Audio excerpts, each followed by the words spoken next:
me mépriseras encore, mais de découvrir cela, tu verras. C'est la consolation dérisoire de vieillir.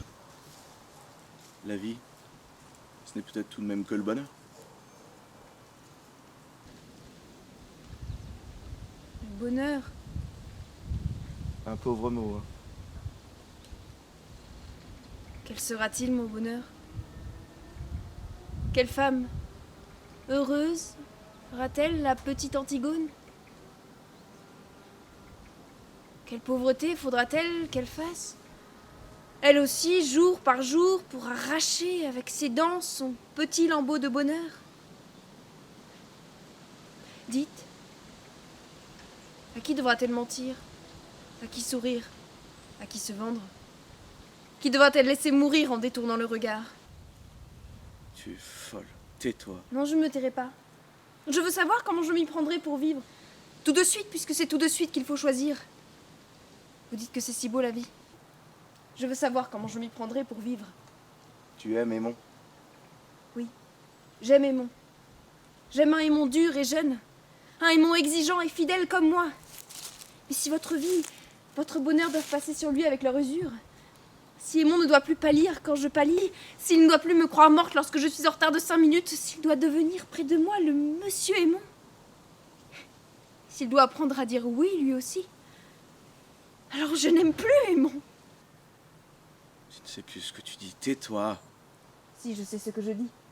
Mais c'est vous qui ne m'entendez plus. Je vous parle de trop loin maintenant, d'un royaume où vous ne pouvez plus entrer avec vos rides, votre sagesse et votre ventre. Je ris, Créon.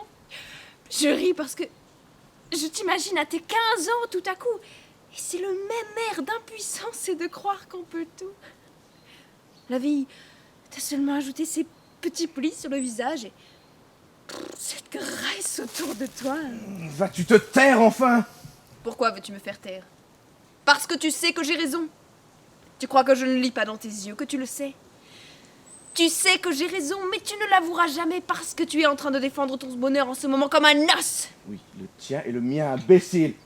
Vous me dégoûtez tous avec votre bonheur, avec votre vie qu'il faut aimer coûte que coûte. On dirait des chiens qui lèchent ce qu'ils trouvent. Et cette petite chance pour tous les jours si l'on n'est pas trop exigeant. Moi je veux tout et tout de suite, et que ce soit entier. Ou alors je refuse. Je ne veux pas être modeste, moi, et me contenter d'un petit morceau si j'ai été bien sage. Je veux être sûre de tout aujourd'hui et que cela soit aussi beau que quand j'étais petite, ou mourir. Allez, commence, comme ton père. Comme mon père, oui. Nous sommes de ceux qui posent les questions jusqu'au bout, jusqu'à ce qu'il ne reste vraiment plus la moindre petite chance d'espoir vivante, la moindre petite chance d'espoir à étrangler. Nous sommes de ceux qui lui sautent dessus lorsqu'il rencontre votre espoir, votre cher espoir, votre sale espoir.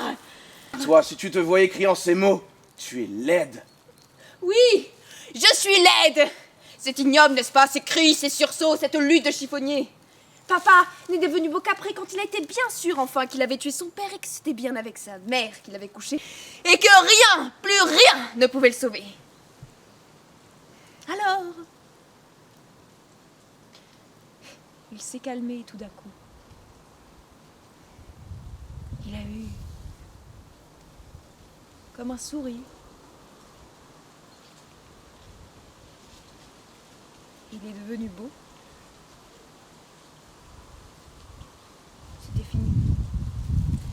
Il n'a plus qu'à fermer les yeux pour ne plus vous voir. À vos têtes. Vos pauvres têtes de candidats au bonheur. C'est vous qui êtes laids. Même les plus beaux. Vous avez tous quelque chose de laid au coin de l'œil ou de la bouche. Tu l'as bien dit tout à l'heure, Créon. La cuisine. Vous avez des têtes de cuisiniers. Je t'ordonne de te taire maintenant, tu entends? Tu crois que tu peux m'ordonner quelque chose, cuisinier? Petite chambre est pleine de monde, tu veux donc te perdre? On va t'entendre. Eh bien, comment t'en ouvre les portes? Tais-toi, bon Dieu! Un peu tes gardes!